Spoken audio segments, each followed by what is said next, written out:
morning, it's a new week, so it's a new video. And like usual, I am starting my new working day with my planner, just because I have no clue what I'm gonna do this week. Alright, this week is chaos. Alright. Okay, yeah, I'm gonna go sewing. Practically I will only have 2 working days here in my workroom, which means that I gotta get the best out of it. So this weekend, this Sunday, I'm going to have someone over here, and we're gonna work on one of the projects together. So I want to have as much as possible prepared for that. Don't know exactly what's going on, but I have been sewing one full circle, and now the machine just refuses to launch when I press the pedal. So I need to quickly do a test run to see what's going on. So as you can see, I'm pressing the pedal now. Nothing is happening until I actually floor it. Then it goes. One, it's stuck, and 2, the machine should also turn a lower speed, so there is something really weird happening here. I already noticed that if I am pressing the pedal again, and low speeds it does nothing except on high speed. So there's probably something wrong with the pedal, not with the machine. But it's, I mean, there's never a good time for this to happen. And the machine got stuck as well, so there's 2 separate problems going on right now. So the entire machine got jammed, which is something I've never had before. Okay, let's see. I think there's something going on with the underside, because I hear a clicking coming from the what's it called? The bobbin side from the machine. So the issue is that this bobbin part gets stuck to this fixed part over here, like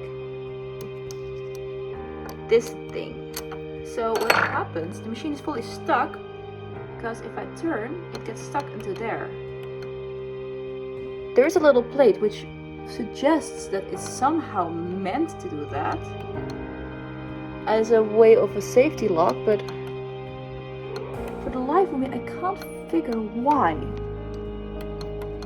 Because like I said, it seems to be fixed, so that means that the spool house went out of its place.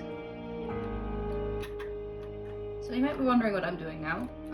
I can't really show properly, but I'm basically unattaching the machine from the table. So this machine is stuck in the table, technically. And what I'm doing now to allow myself to have a better look, I am screwing the machine out of the table, out of its hinges. Which is going to happen right about... Alright, so I moved the machine out of the table. So this is what I glides up into now. So this part is probably stuck. As you can see, that's... Wait! What? Why is it working again? This ring is turning around, which is supposed to happen. The thread... Oh, hold on. I think it just needs a bit cleanup. Yeah, so there's this little bit of thread which got stuck into the spool, causing the entire machine to get stuck. It's just needing a good cleanup. Thank goodness it's not more than that. Very happy about that.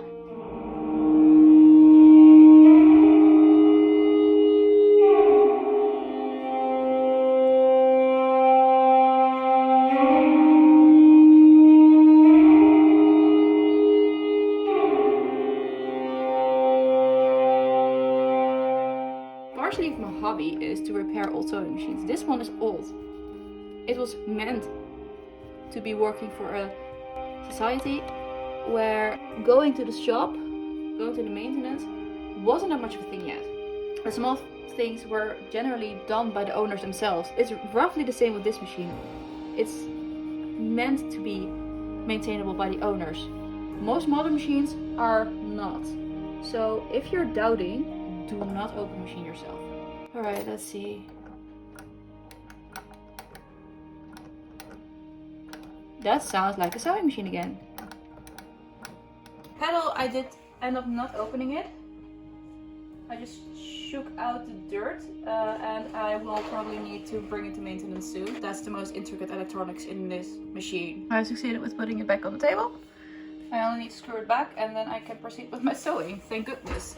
This is probably the moment to explain that this sewing machine has 3 electric components. The first you can see in the shot is the engine, which uses a belt to bring the movement to the machine itself. The second part is the little light above the sewing needle, like basically every machine has. And the third one is the foot pedal. Now the foot pedal is basically the on-off switch for the entire machine. It's the pressure allows the machine to have more or less power to go on. And this is done with a very intricate piece of electronics, which is probably very old as well. Now it makes sense that after 60 years it is a little bit rusty, no pun intended. But yeah, that is such specific knowledge that I shouldn't touch it myself. Okay, the machine works. Yes, it works! Woo! Okay, cool, lunchtime. After this unexpected maintenance of the machine, I successfully started hemming all the pieces, which was quite a bit of work, but as you can see it went relatively flawless, so no machine breakdowns anymore, and I managed to get quite a bit done.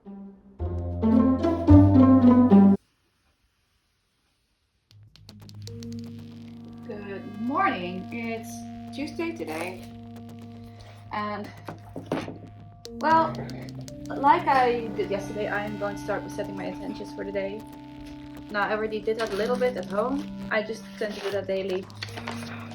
So, today I've planned to bring the machine foot to reparation. I don't think I will be doing that because I didn't get a response yet from the repair shop. So hopefully I will be getting that somewhere this week. And if not, then I will need to figure out what the heck I'm going to do, because as I said yesterday, it is due for maintenance and I am not capable of doing it myself right now. So, also yesterday I finished up with vacuuming as usual. I also vacuumed my iron when I was pressing steam. A lot of red fabric fibers came along, which is fine-ish because I was pressing a red fabric, but I cannot have that for upcoming projects. And today I am going to spend on the other goal. I would prefer to have my patterns ready to go. I don't know if that's gonna happen. I'm not expecting for this project to sit behind the sewing machine this week just because I have 2 days and I have 2 projects. Yesterday I ended up very exhausted. I was not in a good mood. I was feeling very bad. So I need to try to keep it down for a moment. So yeah, I need to keep that in mind. So right now I'm still busy working. It's already 3:30, but that was way later than I expected to be working. Anyways, I'm just trying to figure out which part and pieces I need for the mock-up version. I definitely don't need all parts, so I just try to figure it out and be effective with my time. And then I'm gonna go home because I'm exhausted. I feel a little bit sad. I feel like I'm overworking myself, which I should not be doing. So it's a bit of a hard balance to consider and keep up. So yeah, that's where we are right now. I traced the wrong pattern pieces. Honestly, this can happen to everyone. So I'm not going to be hard on myself. Only thing we can do is learn from it. I ended up using the trace lining piece that I already had laying around instead of retracing anything else. I did not use the front flap just because I thought I would not need it in the final design anyways. Alright, all the drawing is done. I also cut out the sleeve pieces because I know those don't need any editing. All the other pieces do, so I just decided to leave them for now. Forcing myself to work on this right now is not going to help anyone. So there's something I do want to discuss at this point. Some people sometimes doubt their job, and I am no exception. I sometimes doubt whether what I'm doing is the smartest thing for me to do, and definitely days like these are days that I doubt. At the same time, whilst this is not always the case, I have noticed that when I'm getting tired, I get demotivated with the work that I do. Not necessarily that I'm going too slow or so, that something's going wrong, but rather that I am not properly taking care of myself in most ways. That's the problem. Like, I get sad, but I don't get sad because of my work. I get sad because I go on for too long in my work. Now I'm not saying that you always just should work like, you know, 3 hours a day, something. It's definitely a matter of knowing your bandwidth and honestly staying within a bandwidth, and I didn't.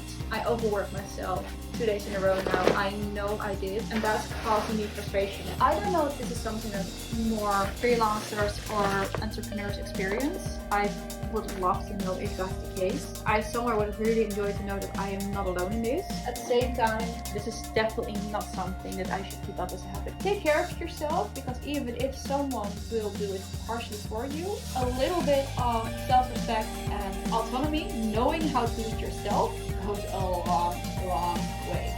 I'm working from home today, and I just really need to get my administration back on top, and if I have time left, and I hope I do, I will be editing my videos up until now, and I'm just going to take you along with a screen capture. Here you go, enjoy.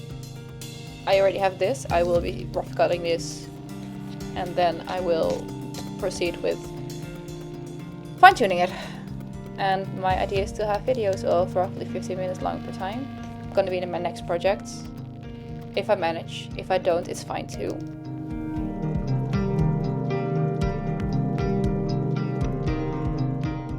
Good morning, it's Sunday. Generally this is not a working day for me. I'm gonna be clear on that one, but like I mentioned earlier in the video, I'm gonna be having guests over today. That's why I'm not sure if I'm going to be filming. I might ask, I might not bother to. But this morning I came in and my colleague had already offered me her cupboard to use because she's going to leave this workplace. And we brought it upstairs this morning. And as you can see, I am right now cleaning it just to get it ready for me to use it. It's a standard procedure that I always do when I get new things. I mean, to clean out the gunk of others, because this is what already came out. This, as far as I know, this rag was clean before I started.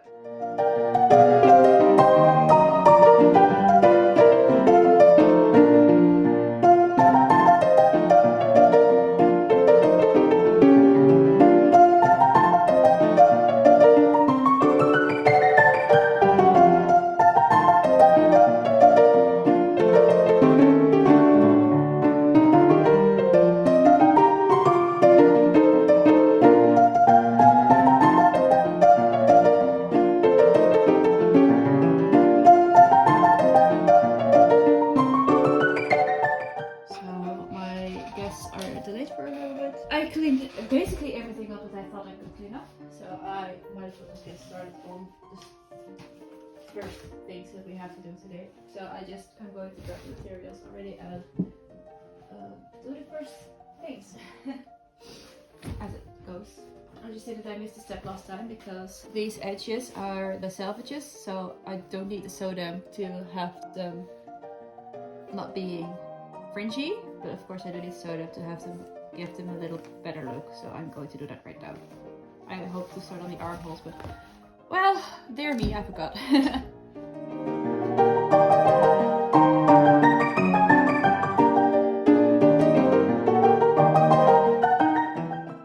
The edges that I mentioned were for the surcoats that I was making, and here you can see me finishing off the neck hole of one of the surcoats, which was with a black little edge, which is accidentally something that's already happened with a prior batch that I never have seen before, so that was really cool.